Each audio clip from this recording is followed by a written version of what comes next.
Et donc, le FCPI, c'est un mécanisme sur lequel on fait un fonds de private equity qui permet de bénéficier, avec certains critères, d'une réduction d'impôt. Et donc, chaque année, c'est un jeu, une bataille avec Bercy et avec les députés pour savoir comment va évoluer le régime fiscal. Et il se trouve qu'en 2025, il y a un nouveau dispositif qui est rentré en vigueur. Et du coup, le dispositif de cette année, il est super attractif. Depuis la rencontre Trump-Zelensky dans le bureau ovale, il y a eu cette question d'un réveil géopolitique nécessaire de l'Europe. L'Europe qui se rend compte tout d'un coup qu'il faut se réarmer, qu'il faut pas compter sur les États-Unis pour tout, et sur tous les leviers de la souveraineté, faire les choses soit à l'échelle nationale, soit à l'échelle européenne. Et donc ça nous a amené à nous poser la question de notre capacité à investir dans ces secteurs-là. Alors quand on dit défense, on va pas investir dans des usines d'armement, mais en revanche investir dans des technologies qui pourront servir à la base industrielle et technologique de défense, investir dans la réindustrialisation, dans la cybersécurité, en plus des 3 autres secteurs qui ont fait notre savoir-faire dans les années précédentes,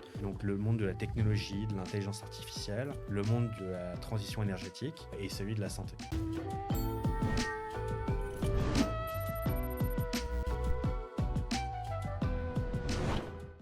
Bonsoir à tous et bienvenue dans ce nouvel épisode de Ramify Invite. Ce soir, j'ai le plaisir de recevoir Louis Bau, Managing Director en charge des investissements chez Eurazeo, pour parler financement de l'innovation et en particulier FCPI. Louis Bau, bonsoir.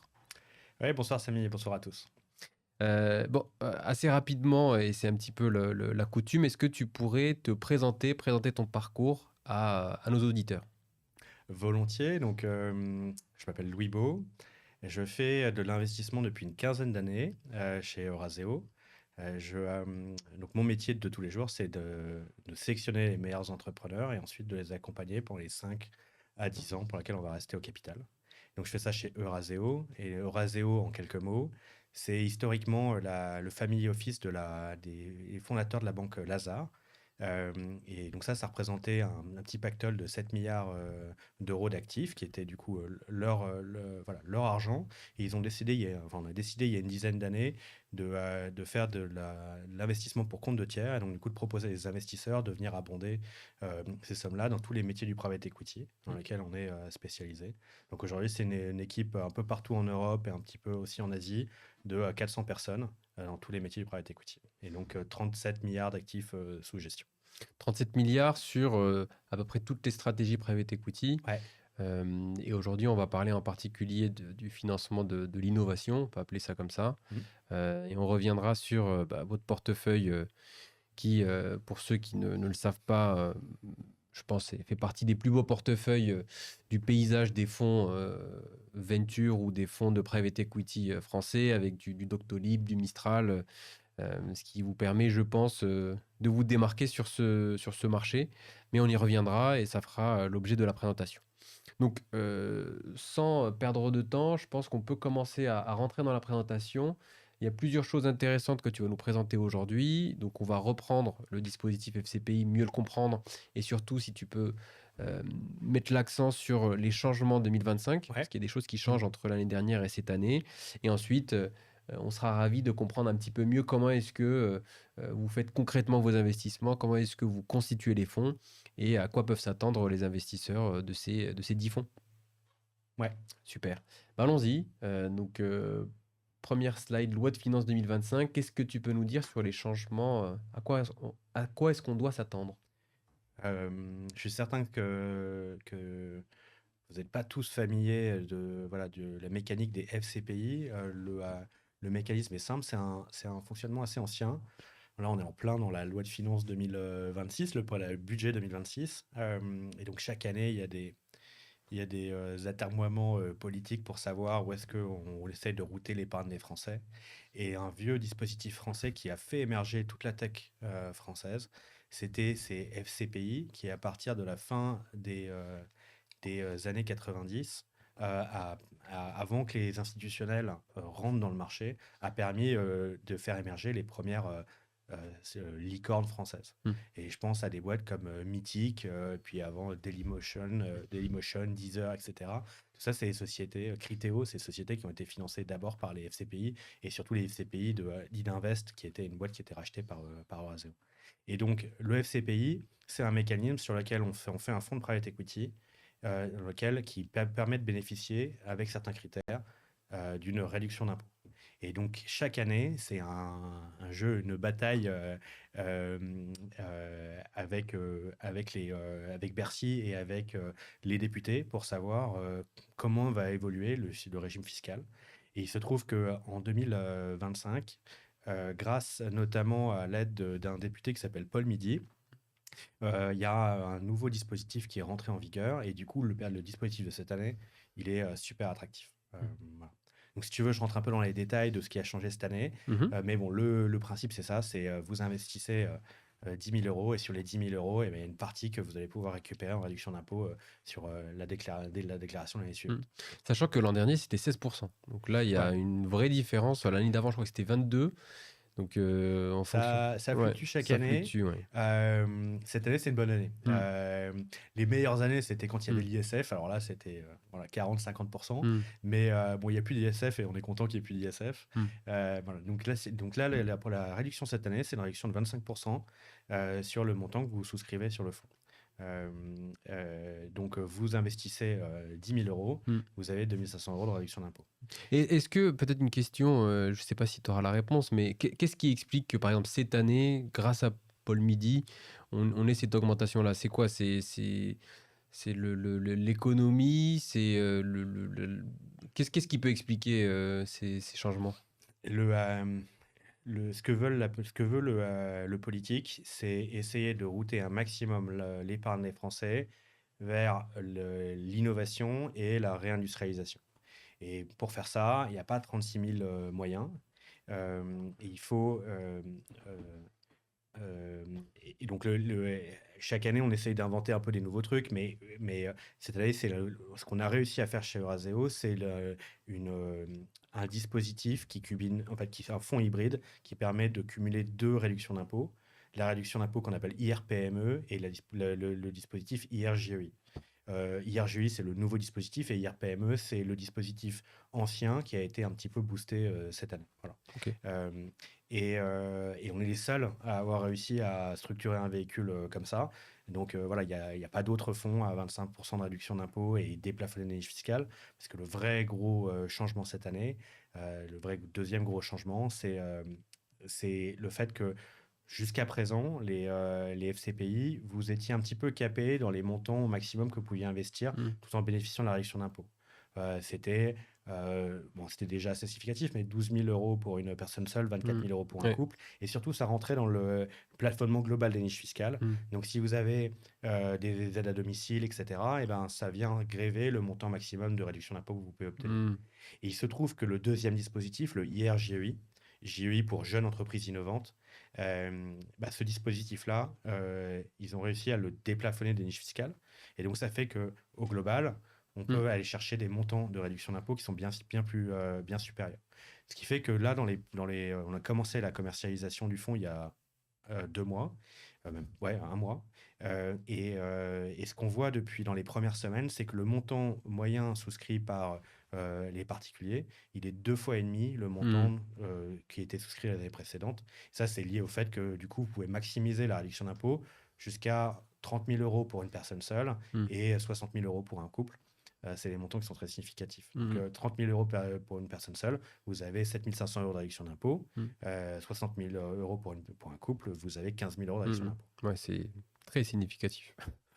Donc là, un de mes jobs, c'est de faire en sorte que de me battre là pour le projet de loi de finances 2026, donc là dans le budget 2026, pour passer les amendements qu'il faut pour qu'on arrive à préserver ce mécanisme-là pour l'année prochaine. Parce qu'on se rend compte que les 50 millions d'euros qui sont investis chaque année par la puissance publique en réduction d'impôts, elle a un effet multiplicateur énorme sur la création d'entreprises, sur le financement des entreprises les plus innovantes, sur la réindustrialisation, sur du coup la création d'emplois, etc., etc. Donc c'est des mécanismes, des leviers fiscaux qui sont super puissants. Ok. Et du coup, ça vous permet de lever des fonds plus importants ou vous restez sur la même taille de fonds? Alors, nous, notre logique est toujours la suivante. euh, notre spécificité, et c'est vrai de à peu près tous les métiers de Raseo, c'est qu'on fait toujours co-investir nos clients particuliers avec nos clients institutionnels. Mhm. Donc, pour chacune de nos stratégies, on a une, euh, une équipe d'investissement qui investit à la fois l'argent des investisseurs institutionnels et l'argent des investisseurs personnes physiques.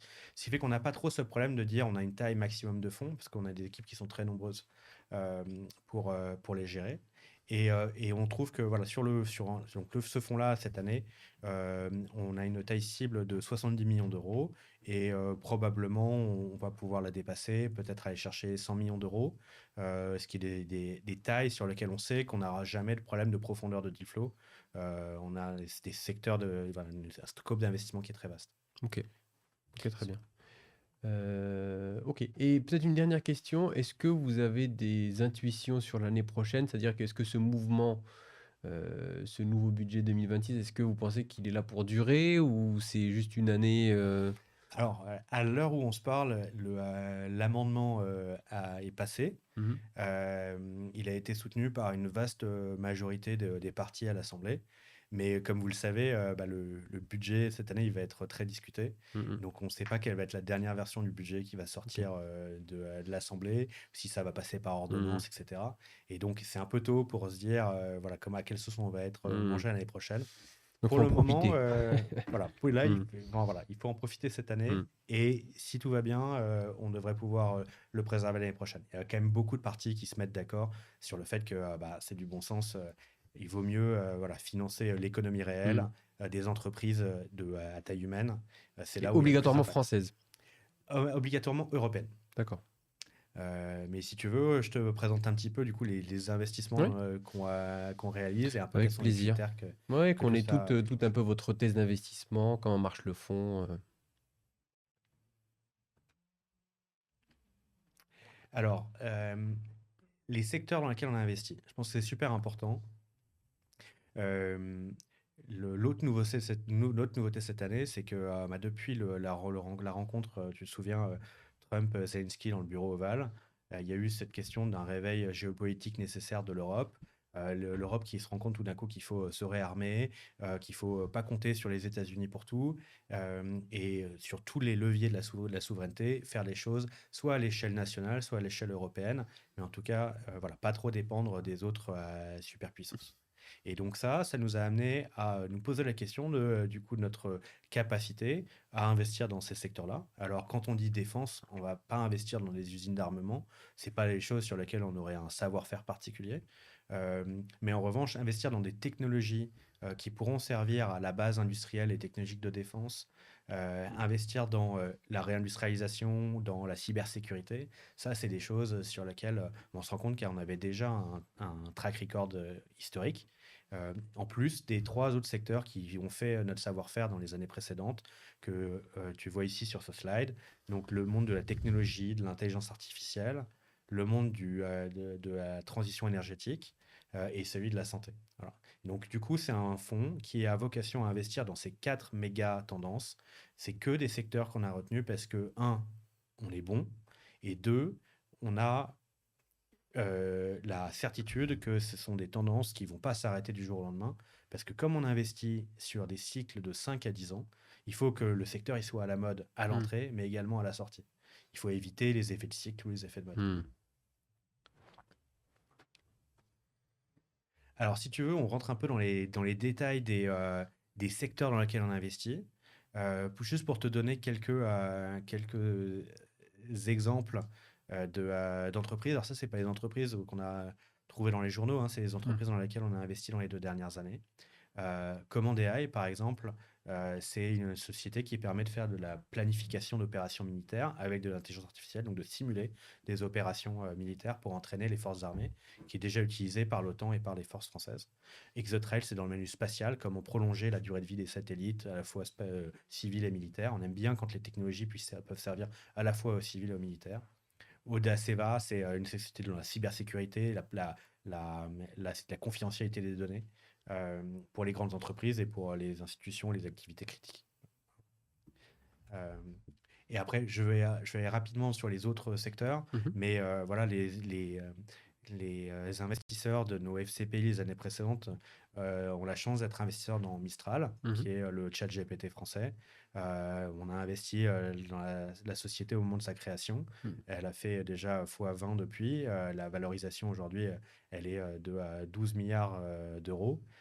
Et surtout, elle continue à se maintenir au premier rang Mhm. en face de géants comme voilà, les Meta, les Mhm. Google, les OpenAI, donc Mhm. ChatGPT. C'est très impressionnant. Donc, Mhm. voilà.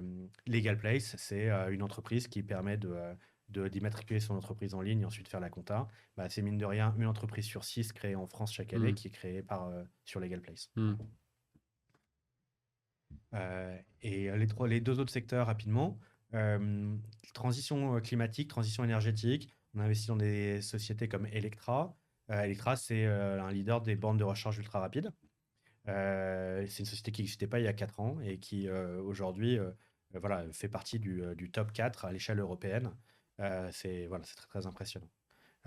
Materup, c'est du ciment bas carbone. Donc, comment vous avez c'est un procédé qui permet de dépenser beaucoup moins d'énergie pour fabriquer du ciment. Et donc, du coup, d'avoir une empreinte CO2 bien inférieure pour les bâtiments. Donc, la Tour Triangle à Paris ou alors le Lidl de Bordeaux, le dernier Lidl de Bordeaux ont été fabriqués avec du ciment Materup. C'est hyper concret. Mhm. Ah. Et la petite dernière, c'est la santé. On est le plus gros investisseur financier dans Doctolib. On est aussi investisseur de sociétés de plus petite taille, mais qui ont un énorme impact. Mais c'est l'application pour les jeunes parents et pour les femmes enceintes. Sunrise, c'est notre tout dernier investissement de cet été, en tout cas, tout dernier investissement dans le secteur de la santé. Une société belge qui traite le sujet de l'apnée du sommeil.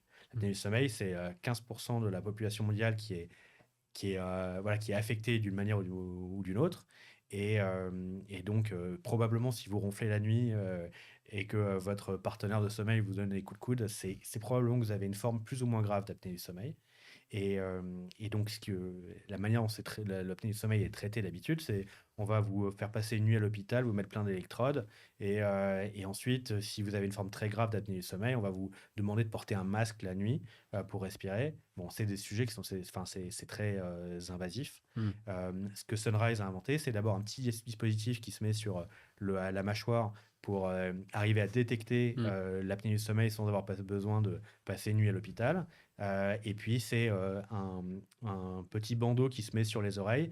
Et ils se sont rendus compte, c'est des années de recherche, que ce petit bandeau, il pouvait envoyer des impulsions dans la mâchoire. En forçant un petit peu la mâchoire à bouger, ça forçait à respirer pendant la nuit. Et Mhm. donc, du coup, à forcer à éviter les épisodes d'apnée du sommeil. Et ça, avec juste un petit bandeau qu'on garde pendant la nuit, beaucoup moins invasif que Mhm. le gros masque qui s'appelle la CPAP, qui est utilisé par voilà, certains. Voilà, vous connaissez tous dans votre entourage des gens qui sont Mhm. affectés par ça. Donc voilà, ça fait partie des entreprises dans lesquelles on aime bien investir. Et Et- peut-être une question par rapport à ça, parce que alors pas tous, mais ça reste quand même je sais pas, par exemple, je prends l'exemple de la défense et de la ouais, santé. C'est pas des sujets niches, mais c'est des sujets techniques. ouais. Du coup, comment est-ce que votre équipe est constituée? Est-ce que vous avez des spécialistes secteurs? Enfin, juste pour comprendre un petit peu comment est-ce que vous appréhendez, comment est-ce que vous analysez les deals? Ouais, il faut se dire qu'on est une quarantaine dans l'équipe à être soit des spécialistes sectoriels, soit avoir la responsabilité d'une géographie.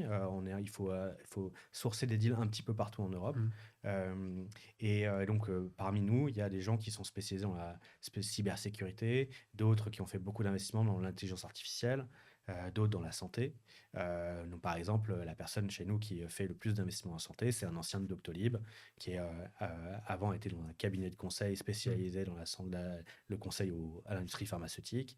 Et donc voilà. Maintenant, euh, il ne faut pas se tromper de combat. On va pas nos meilleures due diligence, donc la meilleure analyse qu'on fait des investissements, c'est pas parce qu'on est plus sachant techniquement, parce que la personne qui est en face de nous, l'entrepreneur qui est en face de nous, il sera toujours bien plus sachant que Mm. ce qu'on sera jamais, et en tout cas si on choisit les bons.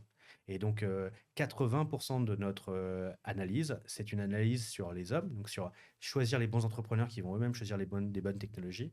Et puis derrière, évidemment, analyser le marché, parler à des clients, parler à des experts sectoriels, voilà, dans le cadre de nos due diligence. Mais à la fin, on fait confiance à des gens qui sont capables d'évoluer avec leur propre technologie. Il n'y a rien de pire que d'investir dans une technologie pour la technologie et de se rendre compte, un, que les clients n'ont pas vraiment besoin, ou deux, que 2 ans plus tard, la technologie elle a changé et votre société, elle ne s'est pas adaptée.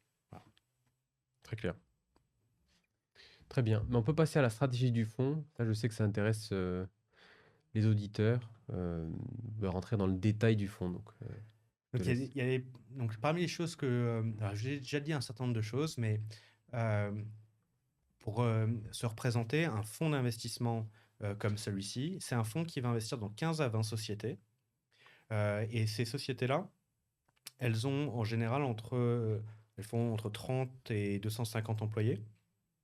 Elles font entre 5 et 50 millions de chiffre d'affaires. Et elles sont très dynamiques. Elles font des Ok. croissances de 30, 40, 50% par an. Pour certaines, 100 ou 200% par an, c'est pas rare.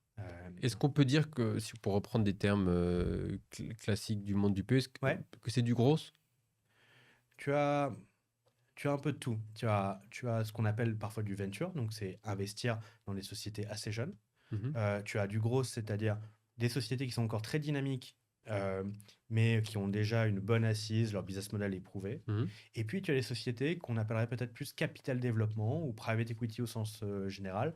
On se rend compte qu'une société sur deux dans nos portefeuilles est rentable, mhm. que euh, à la fin, ce qui compte, c'est pas une surintensité en technologie ou c'est pas que ça soit trop petit jeune dans un garage. Ce qui Hmm. compte, c'est que la société, elle est à un moment, au moment où on investit, une dynamique qui la porte. Et donc, ce qu'on aime bien, c'est des PME établies et dynamiques. Donc, Ok. établies parce qu'elles existent déjà, elles ont déjà prouvé leur business model, elles ont déjà des clients, elles ont déjà dérisqué la technologie, et dynamiques au sens où voilà, elles sont dans une phase intense de conquête, elles veulent racheter un concurrent, elles veulent Hmm. se développer à l'international, elles veulent doubler de taille en 2 ans. Ça, c'est le critère Ok. idéal. Dans certains cas, on investit plus tôt, au moment de la création de l'entreprise, mais quand on fait ça, on le fait toujours dans des serial entrepreneurs, donc des entreprises, des entrepreneurs dans lesquels on sait pas juger encore s'ils vont vraiment réaliser tout ce qu'ils nous promettent dans leur nouvelle société, mais on a vu leur capacité d'exécution dans une autre Hmm. entreprise. Et du coup, si on a un bon entrepreneur dans un bon marché, on sait qu'il arrivera toujours à s'adapter. Ok. Clair. Voilà.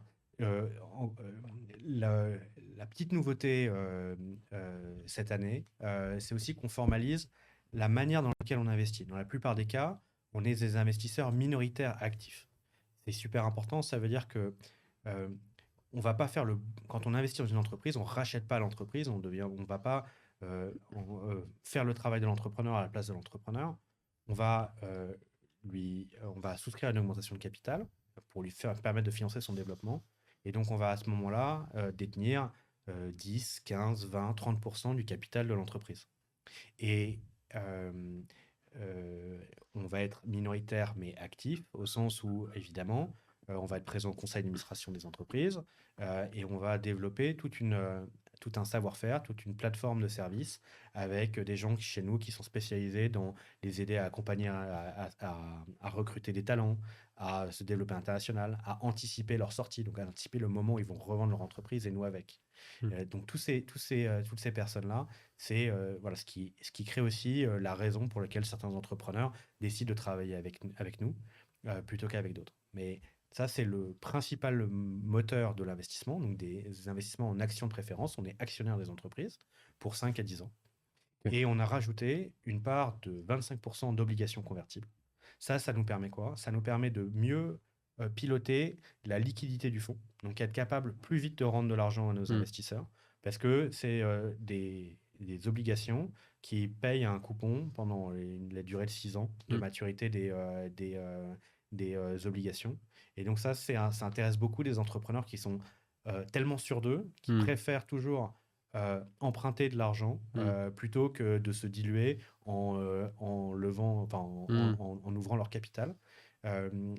Parfois, c'est un hybride entre les deux. Et donc ça, voilà, c'est un mécanisme qu'on teste depuis 2 ans et qui est maintenant entré en vitesse de croisière chez nous et qui nous permet voilà, de mieux piloter la liquidité du fonds et donc de rendre plus vite de l'argent aux investisseurs. Parce Et que là, également de prendre... la durée de vie du fonds cible, Ouais. c'est laquelle? Donc un fonds, ça dure 10 ans. Mhm. Euh, et pendant les 5 premières années, enfin, pendant les 3 premières années, on investit le fonds. Mhm. Pendant les 5 premières années, si jamais on était amené à céder une entreprise, Mhm. et donc du coup à avoir de l'argent dans le fonds, Mhm. on ne le rend pas à l'investisseur parce que ce fonds, non seulement il est fiscalement intéressant à l'entrée, Mhm. mais également fiscalement intéressant à la sortie, Mhm. parce que vous êtes exonéré d'impôts sur les plus-values. Vous Mhm. payez juste la CSG, la CRDS. Donc, pour bénéficier de ce mécanisme-là, il faut garder les titres au moins 5 ans. Ok. Et donc, pendant les 5 ans, si jamais on fait une cession, on va réinvestir l'argent. Mhm. Et à partir de 5 ans, si on fait les cessions, si donc du coup on a de la liquidité sur le fonds, Mhm. à ce moment-là, au fur et à mesure, on va rendre l'argent à l'investisseur. Ok. Et donc, notre objectif, c'est qu'à la fin des 10 ans, on ait cédé l'ensemble des sociétés du fonds. Et donc, on ait pu rendre l'ensemble de l'argent aux investisseurs, c'est-à-dire le nominal et également évidemment les plus-values. Voilà. Ouais. Donc c'est un autre point de différence avec l'ancien dispositif où là c'était plus 8 ans. En tout cas chez Eurasio c'était Ouais. 8 ans si mes souvenirs sont bons. Donc un petit peu plus long et En avec... fait, on avait les années précédentes, on avait un mécanisme que euh, certains de nos partenaires nous ont indiqué comme non lisible et je crois qu'on est assez d'accord avec eux. C'est des mécanismes qui sont copiés sur les investisseurs institutionnels où il y a des mécanismes de prorogation. Donc c'est 8 ans, plus Hmm. 1, plus 1, Hmm. plus 1, plus 1, plus 1. Voilà. Hmm. Et donc ça fait qu'à la fin, on ne sait pas trop si on est investisseur pour 8 ans ou si on est investisseur pour Ouais. 12 ans. Et, euh, et donc finalement, on a décidé cette année de rendre le mécanisme plus légible. Hmm. C'est 10 ans, un point, c'est tout. Hmm. Voilà. Je comprends. Bon, je fais le petit disclaimer Hmm. qu'il faut. Donc, c'est des fonds qui ont vocation à être très performants. On Hmm. vise à faire x2 sur le fonds Hmm. en plus de tout avantage fiscal. Donc, Hmm. si on rajoute l'avantage fiscal, c'est probablement plus un x2,5 ou un x3. Et ça vient au prix du coup d'une liquidité qui, du coup, d'un horizon d'investissement qui est assez long, 5 à 10 ans. Et il peut se passer que des cas où au bout de 20 ans, pas au bout de 20 ans, au bout de 10 ans, on n'a toujours pas cédé certaines sociétés en portefeuille. Et puis aussi un risque de perte en capital, c'est possible. Ok, bien sûr. Ça, tu fais bien de le rappeler. Mais donc, bien rappeler que, parce que qu'on se dise les choses, le FCPI, ça a aussi comment dire, cette réputation de c'est pas forcément performant, en tout cas c'est pas forcément fait pour la performance, c'est fait pour la fiscalité. Là, avec ce nouveau dispositif, c'est les deux et du coup il faut prendre le temps de bien faire les choses et donc c'est 10 ans comme un fonds fermé classique de chez Euraseo. Chez Euraseo, on s'est toujours interdit de faire des fonds fiscaux pour des fonds fiscaux. Hmm. Il faut voir la réduction d'impôt comme une cerise sur le gâteau. Alors évidemment, c'est la raison pour laquelle vous allez tendre l'oreille. C'est la raison dans ce temps d'incertitude fiscale pour lequel vous allez probablement avoir envie de se dire au moins ça, ils l'auront pas. Je suis d'accord avec vous, mais la vraie bonne raison pour laquelle vous devez investir dans ce fonds, c'est parce que vous croyez en la stratégie d'investissement ou parce que les thèmes d'investissement que je vous ai présentés, les sociétés sous-jacentes, c'est un endroit où vous avez envie de mettre votre épargne. Donc oui, on assume que ces fonds-là, ce sont des fonds qui ont vocation à faire une vraie performance indépendamment de l'avantage fiscal. Et il n'y a pas de raison, vu le type d'entreprise dans laquelle on investit, si on met voilà, les ressources qui vont bien en face, il n'y a aucune raison pour que ces fonds ne soient pas performants. Après, ce qu'on conseille à nos clients, c'est souvent d'investir un petit peu chaque année, de manière à lisser les éventuels effets de cycle. Il y a toujours des moments où le monde de la tech ou le monde des PME est plus porteur que d'autres au moment des sorties. Et comme nous, on gagne de l'argent au moment où on revend les entreprises, il peut se trouver que au moment où on revend les entreprises, le marché du M&A soit moins porteur. Donc pour éviter ça, c'est bien d'investir un petit peu chaque année. Maintenant, on a tous les mécanismes dont je t'ai parlé, les obligations convertibles, le fait d'investir plutôt dans les entreprises les plus matures de notre cycle d'investissement, tout en restant dans les critères d'éligibilité qui nous permettent d'avoir la réduction d'impôt. Bah, tout ça, ça nous permet de travailler, de piloter bien la liquidité du fonds, donc d'avoir des horizons d'investissement qui sont un peu plus courts que ce qu'on a fait dans les années précédentes. Très clair. Super. Euh, Donc ensuite, j'ai vu que tu avais une slide sur le groupe. Tu en avais Je déjà pense qu'on peut parlé. passer ça. Oui. Voilà, on vous a remis quelques visages de l'équipe. Mhm. Juste pour vous présenter le fait qu'on a donc des équipes qui sont spécialisées par secteur et par géographie. Et puis, on a tout un tas de personnes dans l'équipe qui sont là pour nous, soit pour faire la gestion financière des fonds, soit pour nous accompagner dans le développement des sociétés en portefeuille, sur les sujets ESG, sur les sujets d'internationalisation, sur la préparation des sorties, etc. etc. Mhm. Et voilà, ça c'est important parce que du coup, on ne peut le faire que parce qu'on a ce mécanisme de faire abonder des fonds institutionnels avec des fonds ouverts aux particuliers, ce qui est la vraie force de Raseo.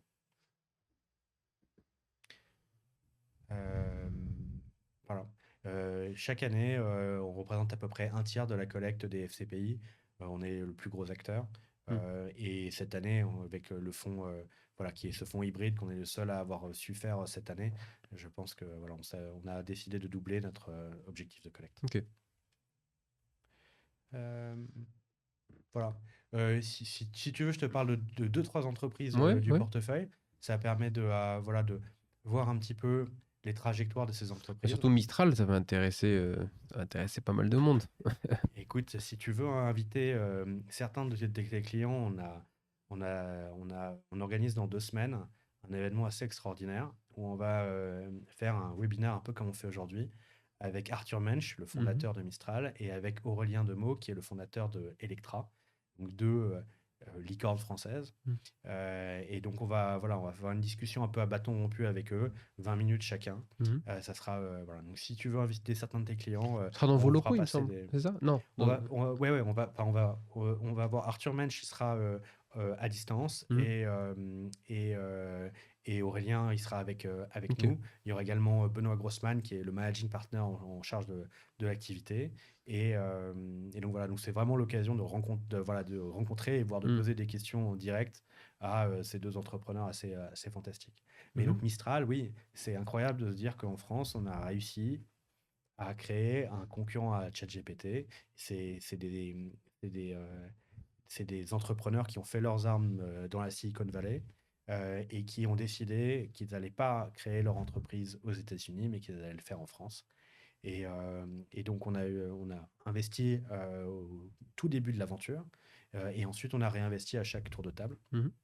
Ce qui fait que voilà, c'est pour les investisseurs des fonds de ces années-là, sur le montant qu'on a investi dans Mistral, ils ont pu faire x7, x15, x20 en fonction du moment où ils sont rentrés, alors que c'est une histoire qui s'est faite en 2 ans, quoi. Mhm. Et j'espère que c'est pas terminé.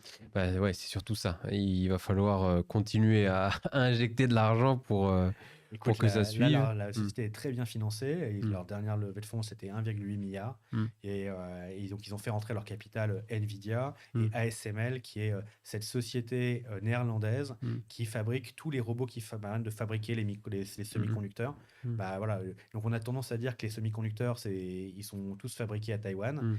Oui, mais ils sont fabriqués à Taïwan, mais par des robots européens. Voilà. Et donc, la société qui fabrique tous ces robots-là est rentrée massivement au capital de Mistral. Et le but de Mistral, c'est d'arriver à construire un écosystème autour d'eux, un écosystème souverain à l'échelle français et européen, et du coup de bien maîtriser aussi la couche d'infrastructure.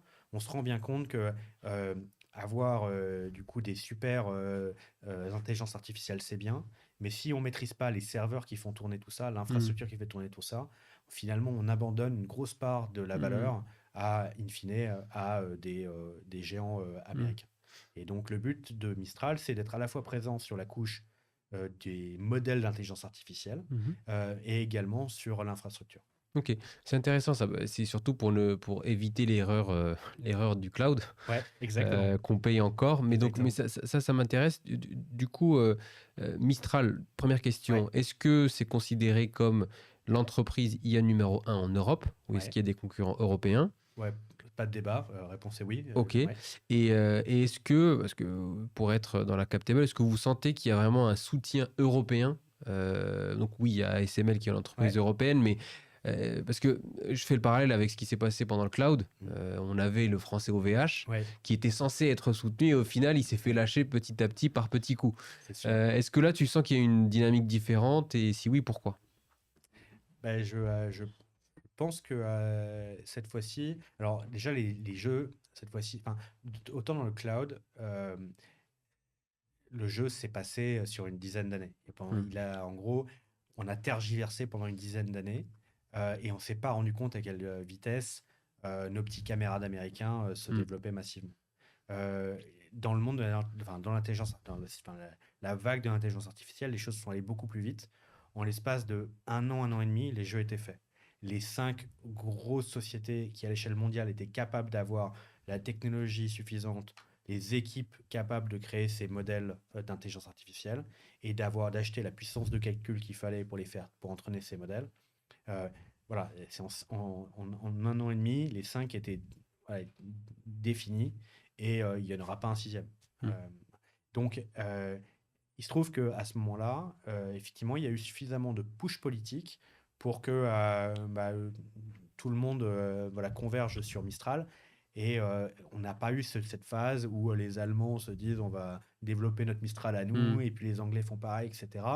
Ça a été trop rapide. Hmm. Donc je pense que tout le monde, alors peut-être que je suis un peu chauvin en disant ça, mais je pense que tout le monde en Europe est bien content, est bien content que on en ait au moins un Hmm. qui ait réussi à passer à cette échelle-là. Et donc maintenant, il faut que tout le monde converge autour de celui-ci. Hmm. En tout cas, pour le moment, ça se passe bien. Hmm. Et c'est combien d'employés à peu près? Tu sais? Ils sont pas très nombreux, ils sont à peu près, je dirais 250, Ok, ça évolue très très vite, ok, 250, 300. ok. Euh, Ah non, j'aurais dit plus ok, donc c'est assez lean comme. Ok. Ouais, les grosses dépenses de cette société, c'est les dépenses d'infrastructure, donc Hmm. acheter les chips Nvidia pour voilà, faire tourner les modèles.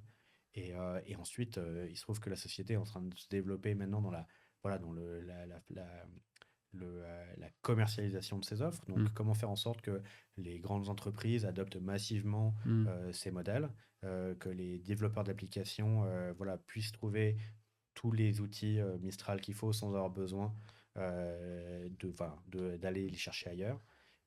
Donc voilà, c'est là-dessus que maintenant Ok, se fait le développement de l'entreprise. En plus très de clair. cette couche infrastructure dont on a parlé. Voilà, donc là on est en train de passer voilà, du modèle venture à un modèle grosse où il faut soutenir la croissance dans la durée. Hmm. Euh, voilà. Euh, sur ce slide-là, je voudrais juste mentionner. Moi, Ah, excuse-moi pardon, excuse-moi. excuse-moi de te couper, Louise, non, c'est de ma faute parce que je viens de le remarquer. Du coup, ce que je viens de comprendre, c'est que Euraseo Ouais, peut investir, et j'imagine que pour ce type d'entreprise avec des levées assez énormes, via plusieurs fonds ouais. dans la même entreprise. Alors, si je te prends le cas le plus emblématique de ça, c'est ce qu'on a fait avec Electra. Electra, D'accord, donc, c'est cette société qui fait des bornes de recharge. d'accord. Et donc, au départ, euh, c'est comment réinventer le modèle de la borne de recharge sur le plan de la technologie, de l'expérience utilisateur, etc. Donc, au départ, c'est un modèle de venture, donc Hmm. c'est de financement de l'innovation. Et donc, on a financé au tout début de l'entreprise, comme c'était un entrepreneur qui avait déjà fait un carton sur sa boîte précédente, Aurélien Demeaux, on a décidé de financer Electra au tout début. On a financé du coup la société jusqu'à ce qu'elle atteigne en gros 50 employés, et à peu près une centaine de millions de valorisation. Et à ce moment-là, il se trouve que chez Euraseo, on a aussi un fonds d'infrastructure qui est capable du coup de financer plutôt la partie financement des CAPEX, de développement du réseau de bornes de recharge lui-même. Pas la technologie, pas les équipes, mais vraiment financer les bornes. Et du coup, euh, on a, euh, on a sollicité notre fonds infrastructure qui a pris le relais et qui a continué à financer du coup Electra jusqu'à la phase d'après. Donc on l'a soutenu jusqu'à en gros voilà, une phase où ils avaient sécurisé les 1000 premières bornes. Et ensuite, il y a un autre fonds souverain européen qui a abondé et on a pu faire des levées de dette, etc., etc. Donc, voilà. Mais on a pu aller assez loin dans le continuum de financement grâce au fait qu'effectivement, on D'accord. a des fonds adaptés pour D'accord. chaque moment du développement de l'entreprise. Ok. Et donc le fonds FCPI dont on parle est Ouais, l'un de ces fonds qui vous permet, en fonction du stade et de la ouais. thèse du fonds, d'abonder ou pas en fonction. Ok. Exactement. C'est plutôt des fonds qui vont intervenir dans les phases de forte croissance ou dans les premières phases voilà, de développement à l'arrivée à maturité des entreprises. Hmm. Quand l'entreprise est mature, le FCPI a plus son rôle parce que dans ces cas-là, on sort des critères d'éligibilité qui permettent d'avoir l'avantage fiscal. Ok. Encore une fois, l'avantage fiscal, il est là pour financer l'innovation, la réindustrialisation. Donc, il est là pour financer les entreprises qui sont en grosse phase de développement, qui par exemple, vont doubler leur effectif tous les 2 ans. Ok. Voilà. Mais parfois, ça ne se passe pas aussi bien que prévu, et c'est ce qui est indiqué sur ces 2 slides. Il faut qu'on puisse soutenir les entrepreneurs dans la durée. Ça ne sert à rien de mettre de l'argent une fois, et puis ensuite, circuler, il n'y a rien à voir, on se revoit dans 10 ans. Voilà. Ça ne marche pas comme ça. 2 exemples, Criteo, on a réinvesti 3 fois avant que la société décolle, et aujourd'hui, Criteo, c'est la première société qui s'est introduite au Nasdaq. Les investisseurs des FCPI qui ont investi à ce moment-là, pour certains, ont fait x50. Hmm. C'est un très très beau succès de la tech française. Et ça a été possible que parce qu'on a réinvesti plusieurs fois avant que la société trouve le bon modèle et que ça se mette à décoller. Papernest, c'est une société magnifique qui aujourd'hui voilà, est clairement le leader dans son secteur, et vous l'utilisez peut-être en tant que particulier pour, par exemple, gérer vos abonnements, vos abonnements de téléphonie, votre gaz, votre électricité, etc., etc., quand vous déménagez, ce genre de choses. Bah, c'est une société qui a eu un gros passage à vide en 2022 au moment où il y a eu la crise de l'énergie avec Hmm. l'Ukraine, etc. À ce moment-là, on a eu aucune difficulté à réinvestir dans Hmm. l'entreprise, à la soutenir à un moment où c'était pas facile. Et aujourd'hui, la société, elle fait 60-70% de croissance Hmm. par an. Elle est plus que rentable. C'est un succès magnifique. Hmm. C'est un succès parce que on sait qu'il faut être là pour soutenir les Hmm. entrepreneurs dans les bons moments et les mauvais moments. Voilà. Super. Petit récap, juste pour se remettre les idées claires, parce que je suis Mhm. désolé, je t'ai donné plein d'infos dans tous Non, les non, mais c'était sens. super Mais, intéressant. mais voilà, s'il y a 3 bonnes raisons d'investir dans ce fonds, c'est probablement la réduction d'impôt de 25%, Mhm. déplafonner des niches fiscales, donc ça va jusqu'à des montants de souscription qui sont très significatifs. Mhm. La stratégie d'investissement, j'espère que voilà, j'aurais convaincu certains d'entre vous qu'on on fait ce métier par passion Hmm. et on le fait avec clairvoyance, c'est-à-dire on n'est pas là pour aller dans les effets de mode, on a envie d'être investisseur de long terme, on a envie d'accompagner les entrepreneurs de manière la plus intime possible. Hmm. Et puis, pour certains d'entre vous, vous serez sensible à donner du sens à votre épargne et donc à investir pour certains dans voilà, les sujets de souveraineté, défense, réindustrialisation, Hmm. pour d'autres dans les sujets santé, pour d'autres dans les sujets transition climatique. Voilà, c'est les investissements qu'on mène au jour le jour. Super. Non, mais très clair, effectivement, donc plusieurs changements. Le plus gros qui est en fait le montant d'investissement maximal qui plus que double. On passe de 12 à 30 000 ou de Mm. 24 à 60 000, donc Ouais. couplé avec le fait que la réduction d'impôt augmente. Donc je pense que c'est une bonne occasion pour les gens qui sont intéressés par ce type de dispositif. C'est un peu l'année ou jamais pour commencer, surtout qu'on ne sait pas à quoi ressemblera le budget l'année prochaine. Et effectivement, je pense que là où ça se démarque quand même, si on compare à d'autres concurrents, c'est la qualité de l'investissement et on sent vraiment que le but, c'est aussi de créer du TRI et de la croissance plutôt que mettre en avant uniquement la réduction d'impôt qui est intéressante et ne pas oublier aussi la réduction d'impôt à la sortie. Qui est assez rare pour être soulignée. Alors, il y a quelques fonds qui la proposent, notamment chez Euraseo, mais ce n'est pas une règle dans les fonds de private equity, loin de là. Non. Donc voilà. Les exonérations fiscales, c'est pas trop à la mode en ce moment. Donc, Ouais, exactement.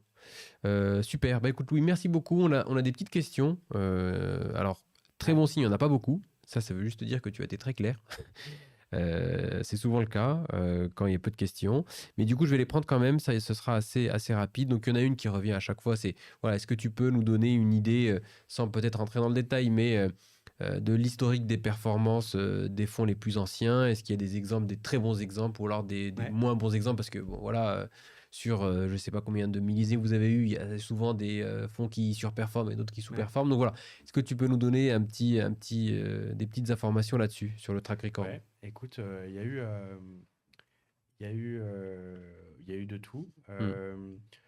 Un fonds très performant chez nous, c'est un fonds. Historiquement, on a fait des fonds qui ont rendu voilà, 300% Mhm. hors avantage fiscal. Donc, Hmm. si on rajoute l'avantage fiscal à l'entrée, c'était voilà, probablement des TRI de l'ordre de, je sais pas, 30-40% Hmm. annuels pour les investisseurs. C'est fantastique.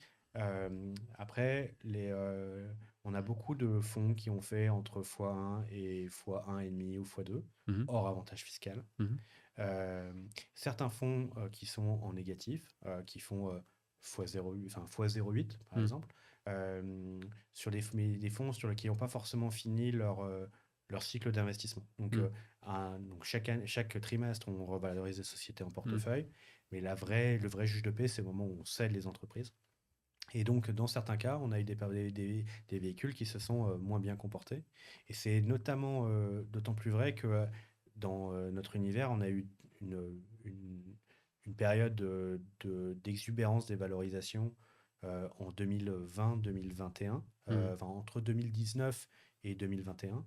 Et ensuite, le monde, au moment de la baisse, enfin de l'augmentation massive des taux en 2022, il y a eu un effet très violent sur, sur la classe d'actifs, avec les entreprises cotées du secteur technologique qui ont vu leur valorisation baisser de 70 à 90% Hmm. en l'espace de quelques mois.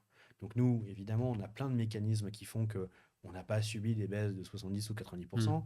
On lisse largement cette volatilité, mais il n'empêche que le contre-coup de ça fait qu'entre 2022 et 2024, Hmm. les performances globalement du secteur de la tech, et on n'y a pas échappé, même Hmm. si on a des performances qui sont plutôt un peu meilleures que les autres. Entre 2022 et 2024, on a eu des performances, on a eu les valorisations qui se sont tassées. Hmm. Donc c'est en train de bien repartir. Depuis la fin 2024, tous les trimestres sont bien meilleurs. Aujourd'hui, on cède une société par mois, alors qu'avant, on cédait une société par trimestre. Donc tous les signaux sont ouverts. Et évidemment, on investit dans des niveaux de valorisation qui sont plus attractifs aujourd'hui que Hmm. ce que ça pouvait être lorsqu'on investissait en 2020 ou en 2021. Mais il n'empêche que voilà, entre 2022 et 2024, il y a eu un effet qui est de tassement des performances sur certains millésimes. C'est ça que voilà. Mais je reste clair sur l'objectif qu'on mène. On vise à faire x2. Hmm. Peut-être qu'on fera x3 Hmm. et peut-être qu'on fera x1 ou x1,5. Hmm. C'est tout à fait possible. Très clair. Une autre question, mais je peux y répondre moi-même, c'est pendant la phase d'investissement, mes fonds sont-ils rémunérés? Non. Les fonds travaillent et donc 10 ans bloqués, sans distribution, avec On peut sortie à la commencer à fin. faire les distributions à partir de la sixième année. Ok, ah donc c'est prévu sur ce dispositif-là qu'il y ait des Ouais, distributions à partir de la 6e année. enfin, c'est pas un calendrier fixe. C'est au fur et à mesure qu'on cède les sociétés, on a de l'argent sur le fonds et à ce moment-là, Hmm. on peut faire des distributions.